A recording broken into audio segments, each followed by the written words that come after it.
ಬೆಂಗಳೂರಿನಲ್ಲಿ tourist bus ಚಾಲಕರು ಹುಚ್ಚಾಟವನ್ನ ಮಾಡಿದ್ದಾರೆ. ಎಲೆಕ್ಟ್ರಾನಿಕ್ ಸಿಟಿ ಫ್ಲೈಓವರ್ ಮೇಲೆ ರ್ಯಾಶ್ ಡ್ರೈವಿಂಗ್, ನಾ ಮುಂದು ತಾ ಮುಂದು ಎಂಬಂತೆ ಬಸ್ ಅನ್ನು ಚಾಲನೆ ಮಾಡಿದ್ದಾರೆ ಡ್ರೈವರ್ಸ್. ಪ್ರಯಾಣಿಕರ ಜೀವದ ಜೊತೆಗೆ ಚೆಲ್ಲಾಟ ಆಡಿದ್ದಾರೆ ಬಸ್ ಚಾಲಕರು. ಪ್ರಯಾಣಿಕರಿಗೆ ಪ್ರಾಣ ಸಂಕಟ, ಇವರಿಗೆ ಚೆಲ್ಲಾಟ.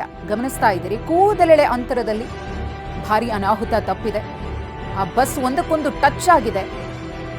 ಆ ಬಸ್ ಟಚ್ ಆಗಿರುವಂತಹ ರೀತಿ ಇದೆಯಲ್ಲ, ಇನ್ನೊಂದು ಸ್ವಲ್ಪ ಏನಾದರೂ ದೊಡ್ಡ ಮಟ್ಟದಲ್ಲಿ ಇದ್ದಿದ್ರೆ ಆ ಫ್ಲೈಓವರ್ ಮೇಲಿಂದ ಬಸ್ ಕೆಳಗಡೆ ಬೀಳುವಂತಹ ಚಾನ್ಸಸ್ ಜಾಸ್ತಿ ಇತ್ತು. ಸಾಲು ಸಾಲು ಬಸ್ ದುರಂತಗಳಾಗ್ತಾ ಇದೆ, ರಾಜ್ಯದಲ್ಲಾಗ್ತಾ ಇದೆ, ಹೊರ ರಾಜ್ಯಗಳಲ್ಲಿ ಆಗ್ತಾ ಇದೆ, ಸಾವು ನೋವುಗಳು ಸಂಭವಿಸ್ತಾ ಇದೆ. ಆದರೂ ಕೂಡ ಬಸ್ ಚಾಲಕರಿಂದ ಎಷ್ಟರ ಮಟ್ಟಿನ ನಿರ್ಲಕ್ಷ್ಯ ಅನ್ನೋದಕ್ಕೆ ಇದು ಮತ್ತೊಂದು ನಿದರ್ಶನ.